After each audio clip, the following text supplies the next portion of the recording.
So, happiness is the greatest lie we've ever been told. It's a great marketing tactic, but as an approach to human life, yeah, it sucks.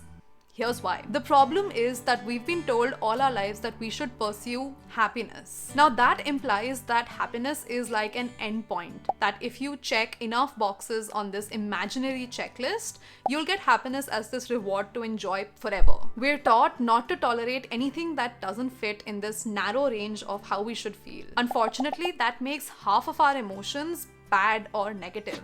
If we're angry or frustrated or disappointed, we're not happy, and so we need to fix it. This desire for constant happiness is reinforced by everything in our culture, from marketing to social media. Happiness has become a marketing tactic. We are constantly bombarded with this never-ending stream of other people's happiness. People polish up the highlights of their lives and photo dump them onto our social media feeds. Advertisements show us smiling, happy people in new wardrobes and fancy cars and gorgeous apartments. And we want what they have. It's a social theory called mimetic desire, proposed by the French philosopher René Girard. And Girard suggests that human desire is influenced by what people around us want and what people around us have. Other people seem to have six-figure jobs and gorgeous apartments and well-curated wardrobes. They also seem to be happy. And so we convince ourselves that if we can just get that raise or that promotion or buy that fancy new dress, we will also be happy. And we are. The first few times that larger paycheck hits our bank accounts or we wear that lovely new dress, we are happy.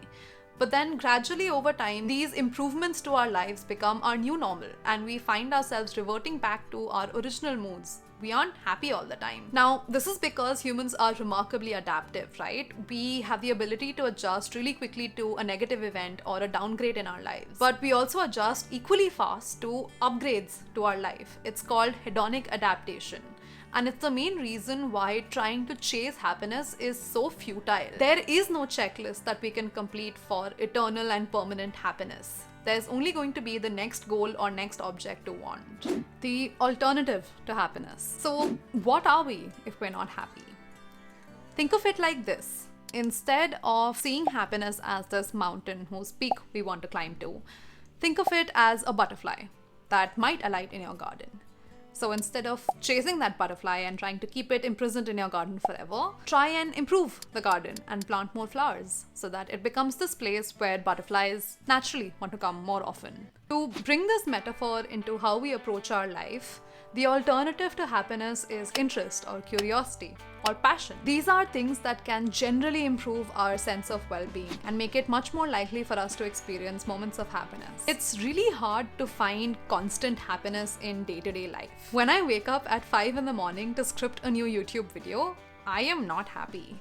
90% of the time, I don't do things because they make me happy. I do them because I find them meaningful. Because that's how we add meaning and purpose to life. And by living meaningful and purposeful lives, we can be happy with the general broad strokes of our life. I think it's important to remember that happiness is a really fragile emotion.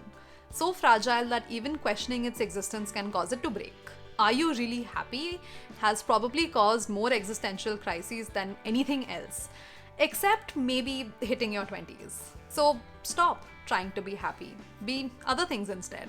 If you like this video and want to know what else you can do instead of chasing happiness, I made another video about how emotional regulation can improve our long-term well-being and just make us generally better off. Check it out here. Thank you so much for watching and I'll see you next time.